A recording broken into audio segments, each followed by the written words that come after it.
This is example 2.30, Mozart in D minor. So right away, label the key, and off to the side, D is 1, E is the root of the 2 diminished chord, the relative major is F minor, G minor on the predominant, the dominant 7th, the submediant is B flat, and then we have 2 options for scale degree 7. There is the subtonic that is the 5 of the relative major, and there is the leading tone diminished triad, getting us thinking in the key.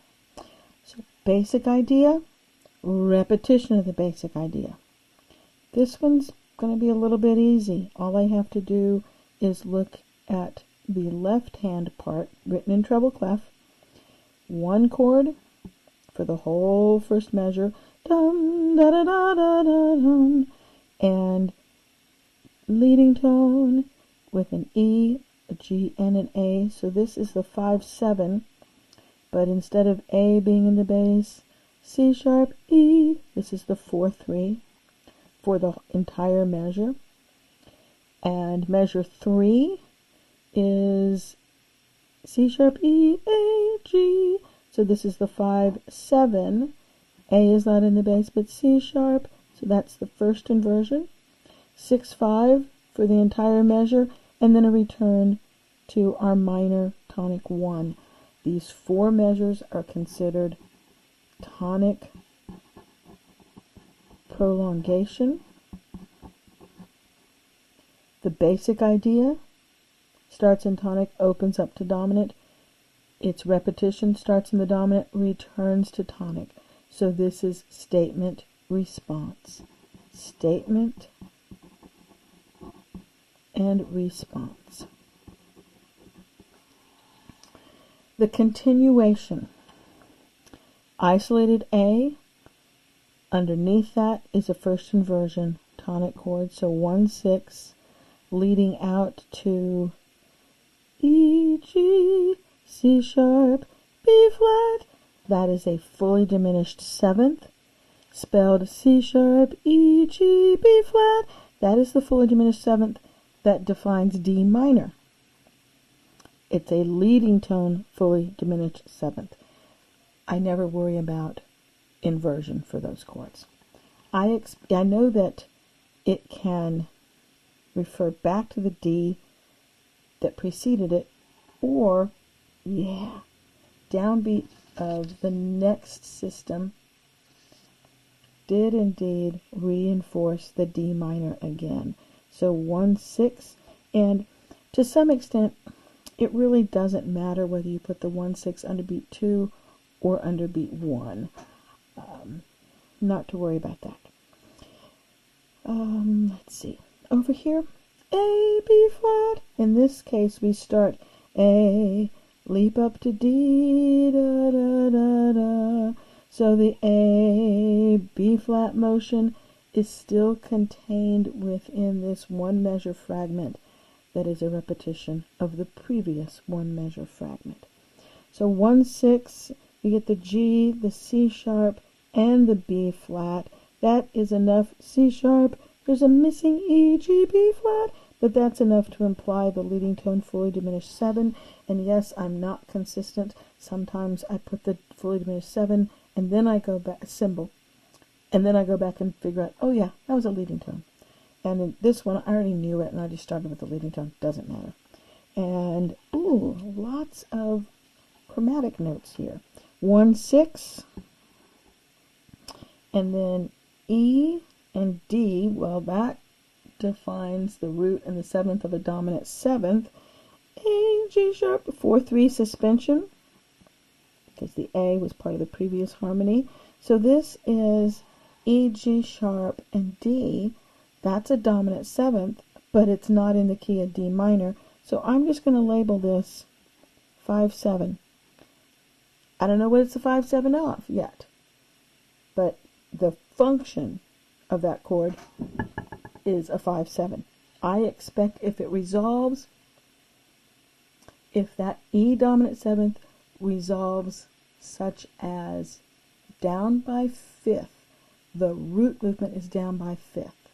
So if E as the root of a 5/7 resolves to an A chord, A major or A minor, doesn't matter, then the resolution of this dominant seventh would be down by fifth. And the next harmony is A, C sharp with a G. There's another 5/7, but the first 5/7 did function as the dominant seventh of beat 2.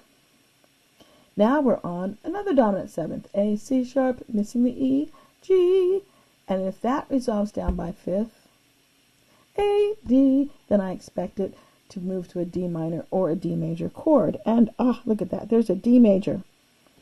D major. Well, this is the parallel. D major is the parallel of our original key. I wonder where this is going.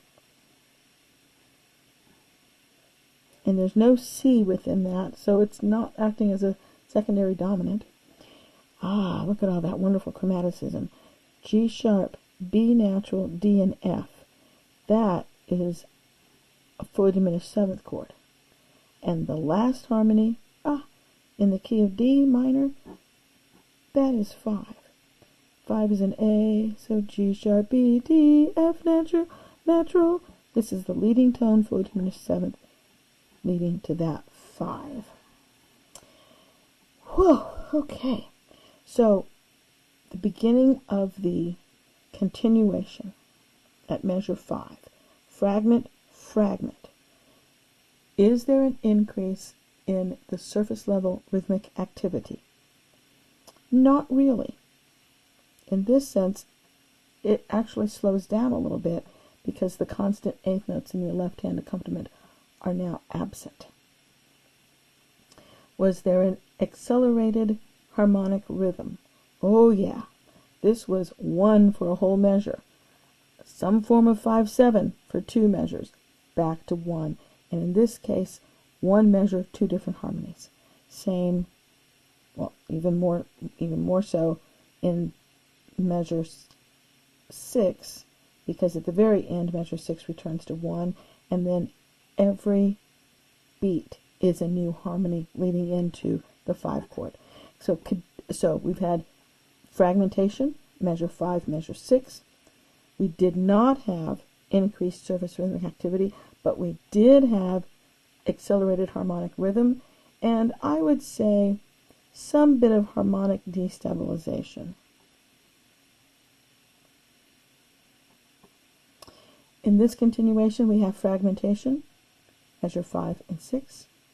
We definitely have an accelerated harmonic rhythm, but you cannot argue that there's an increase in surface rhythmic activity, nor can you really argue that there's harmonic destabilization.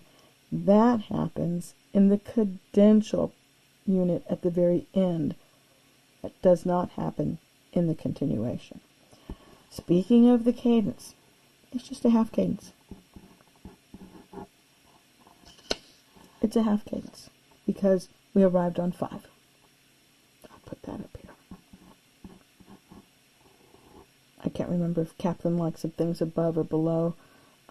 I usually put above or below depending on where I have space to put it, but I almost always put the labels for a cadence in a box.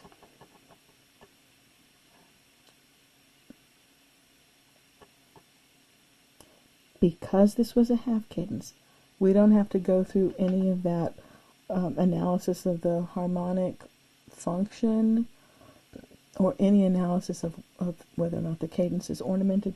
It's a 5 chord.